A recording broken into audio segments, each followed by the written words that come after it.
Hi everyone, I'm Sarah. Have you ever felt trapped in a golden cage? A place where every bar is crafted from judgment and every breath is measured against someone else's success. That was my life with the Wilsons. But today, I'm sharing how I turned their psychological warfare into my greatest victory. If you're ready to hear this story of transformation, make sure to like and subscribe. Trust me, you won't want to miss how this ends. I was 26 when I married Tom Wilson. Armed with a business degree and dreams of building a loving family, I thought I had it all figured out. But my dream quickly unraveled, courtesy of my mother-in-law, Patricia, and her golden child, Emma. Sarah, darling, Emma just closed another six-figure deal today. Isn't it wonderful to have someone in the family who actually contributes to society? Patricia's voice was sweet, her words sharp as daggers. It was our weekly family dinner, and as usual, I pushed my food around my plate, forcing a polite smile. Tom chuckled. Mom's just proud of Emma, babe. Don't take it personally. But in the Wilson household, everything was personal. Achievements weren't celebrated, they were weapons. Choices weren't decisions, they were battlegrounds. Emma, the marketing executive extraordinaire, was Patricia's crown jewel, and I, the housewife with a business degree, was the family's disappointment. You know, Sarah, Emma said during one of our forced shopping trips, there are always entry-level positions at my company. Even answering phones would be something. Then came the news that changed everything. I was pregnant. Instead of joy, I felt dread creeping in, magnified by severe back pain that arrived early in my pregnancy. The doctor prescribed rest and minimal physical strain, but Patricia dismissed it over brunch. Pregnant women have been working since the dawn of time, she said, slicing into her grapefruit. Emma worked through 2 major campaigns with the flu last month. Now that's dedication. The breaking point came when Emma bought her new house in Oakwood Heights. Patricia couldn't stop bragging. My Emma, climbing the property ladder while others just exist. One afternoon, as I battled another wave of back pain, Patricia cornered me in the kitchen. Emma's too busy to clean her new house before moving in. Since you're home all day doing nothing, you'll take care of it. Patricia, my back. Oh, please, she cut me off. It's just cleaning. What else do you contribute to this family? Emma works 60-hour weeks, and you can't even manage this. Tom walked in mid-conversation. Mom's right, honey. Emma's been so stressed with work. It's the least we can do. I stood there, one hand on my aching back and the other protectively over my barely showing pregnancy bump. In their eyes, I would never be enough. But in that moment, I made a silent promise to myself and my unborn child. This wouldn't be our life forever. The morning of Emma's house cleaning felt like a scene from a psychological thriller. I stood in front of her massive Victorian home, cleaning supplies in hand, my back screaming in protest. The gray clouds overhead mirrored the storm brewing inside me. Oh good, you're finally here, Emma said, stepping onto the porch with a steaming cup of coffee. The cleaning service I usually use charges $500 a day, so you're really saving me money. She ushered me in, her designer heels clicking against the hardwood floors. I started in the kitchen while Emma set up her laptop in the dining room. As I scrubbed, I heard the deliberate clink of her breakfast muffin crumbs hitting the floor. Sorry, she said absently, eyes glued to her screen. I'm on important calls all day. Try to keep the noise down. 4 hours in, my back felt like it was being stabbed with hot knives. Emma, I need to take a break. She barely looked up. Seriously. I'm in the middle of a huge campaign, and you're not even halfway done. Mom was right about your work ethic. Through the haze of pain, I heard her voice drifting from her office. Yes, Patricia, she said, laughing. She's already playing the pregnancy card. Can you believe it?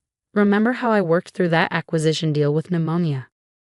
Patricia's shrill laugh pierced through the speaker. That's my girl. Unlike some people who think marriage is a free ride. Did you know she went to that community college downtown? Honestly, Tom could have done so much better. Tears stung my eyes as I scrubbed harder at the baseboards, her words cutting deeper than the ache in my back. My phone buzzed on the counter. Tom's response to my earlier text about the pain lit up the screen. Stop being dramatic. Mom says you're embarrassing me. Just then, a knock at the door interrupted my spiral. Emma groaned, tossing her pen onto the table. Get that, will you? And try not to look so pathetic when you answer it. At the door stood a striking woman in her 40s, holding a package. I'm Rebecca, from next door. They delivered this to my house by mistake. Her sharp eyes took in my pale face and hunched posture. Are you okay? You look unwell. She's fine. Emma called from behind me, her voice dripping with condescension. Just lazy, as usual. Rebecca's expression hardened, her tone suddenly businesslike. Lazy, huh? She pulled out a sleek business card and handed it to me, CEO of a digital marketing firm. I couldn't help but overhear earlier, she said, her voice dropping to a softer pitch. I know talent when I see it, and I know abuse when I see it too. Come by my house when you're done. We need to talk. That evening, with an ice pack pressed to my back, I walked into Rebecca's home. Her office walls were lined with awards and magazine covers, each one reflecting her immense success. What they're doing to you is classic psychological abuse, Rebecca said, pouring herbal tea into a delicate porcelain cup. But I saw your college thesis online. Your digital marketing strategies were brilliant. How would you like to turn their biggest weapon against them? For the first time in months, I felt a spark of hope. As Rebecca outlined her plan, I realized this wasn't just about cleaning houses, it was about cleaning house in my life. The mess I needed to remove wasn't on any floor. It was the toxic family who thought they could break me.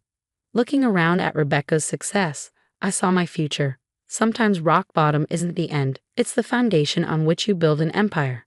After giving birth to my daughter, Sophie, I turned maternity leave into my secret weapon.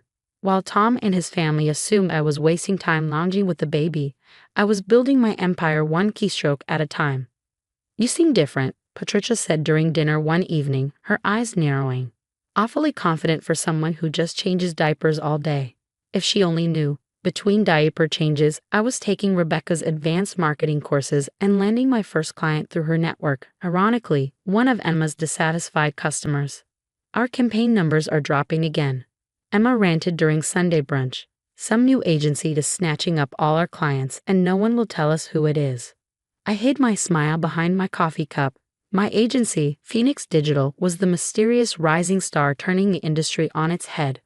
Operating anonymously through Rebecca's office space, I was revolutionizing social media strategies while Emma's outdated methods crumbled. Something's different about you, Tom confronted me one evening. You're always on your phone, smiling at messages.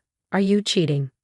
Just mommy blogs, I lied smoothly, while finalizing a six-figure deal with a major cosmetics brand, Emma's biggest client. The tension reached a boiling point during a family gathering when Emma burst into tears. This mystery agency, I found out who owns it. Her eyes met mine across the table, realization dawning. Shock flickered there, but shame kept her silent. Patricia, oblivious, patted Emma's hand. Don't worry, darling. Not everyone has your talent. Look at Sarah, perfectly content being a nobody. That night, Emma texted me. How long have you been doing this? I replied with a screenshot of Phoenix Digital's latest award-winning campaign, the same one Emma's team had been chasing, long enough to know my worth. The power dynamic shifted after that. Patricia's jabs about my unemployment fell flat as I quietly hired my 10th employee. Emma's boasts about her career dulled, knowing I now owned 40% of her former client list. You've changed, Tom accused one night. The old Sarah was sweeter, more manageable. I thought of the contract waiting in my inbox from a Fortune 500 company. The old Sarah was a butterfly waiting to emerge. Would you like to see what she's become? Rebecca, watching my transformation, smiled with pride. Ready to show them who you really are. Looking at my sleeping daughter, I smiled back. Sometimes the best revenge isn't served cold, it's served with a marketing strategy. So brilliant your enemies become case studies in what not to do. Tomorrow, Phoenix Digital would announce its CEO to the world. The Wilsons were about to learn the hard way that the woman they underestimated had become the woman they couldn't ignore. The Ford's Technology Conference became the stage for my greatest triumph and the beginning of my true happiness. As I stepped onto the stage to accept the Digital Innovator of the Year award, I locked eyes with Michael Chen, the keynote speaker. His gentle smile would soon change my life. Your Phoenix Digital campaign revolutionized the entire industry, he said later during the networking hour. I'd love to collaborate. That same week, Patricia barged into my office, uninvited. I always knew you had it in you, darling, she gushed, her voice dripping with fox pride. I pushed you to be better. This is practically my success, too. Before I could respond, Tom stormed in. As your husband, he declared, I have a right to half of this company. You built it while we were married. Rebecca emerged from her office, calm and poised.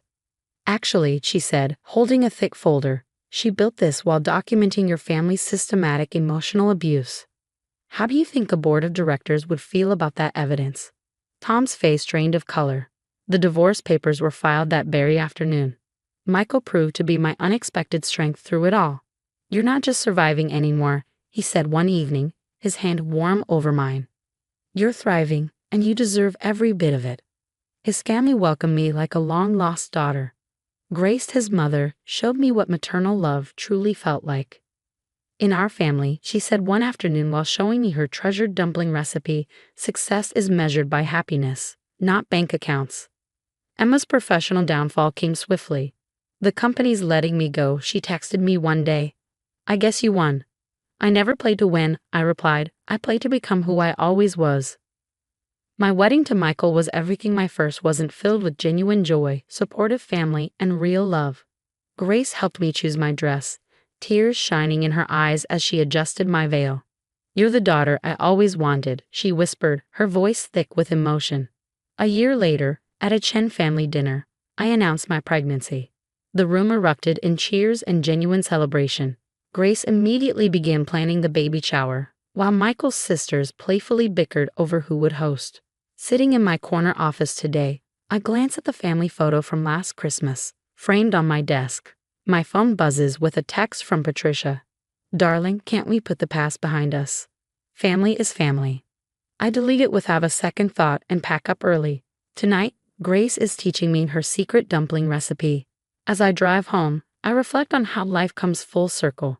I once cleaned houses for people who thought I was nothing. Now I run a company that's reshaping the digital landscape, married to a man who sees my light, and surrounded by a family who knows that love isn't about control. It's about letting people shine. Sometimes the happy ending isn't about revenge at all. It's about finding where you truly belong. What about you? Have you ever realized that the people belittling you were actually terrified of your potential?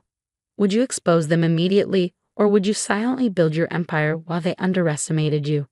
Leave your thoughts in the comments below. I'm curious to hear your stories about dealing with toxic family members.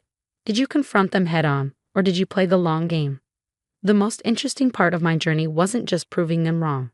It was discovering that success is the best answer to toxicity.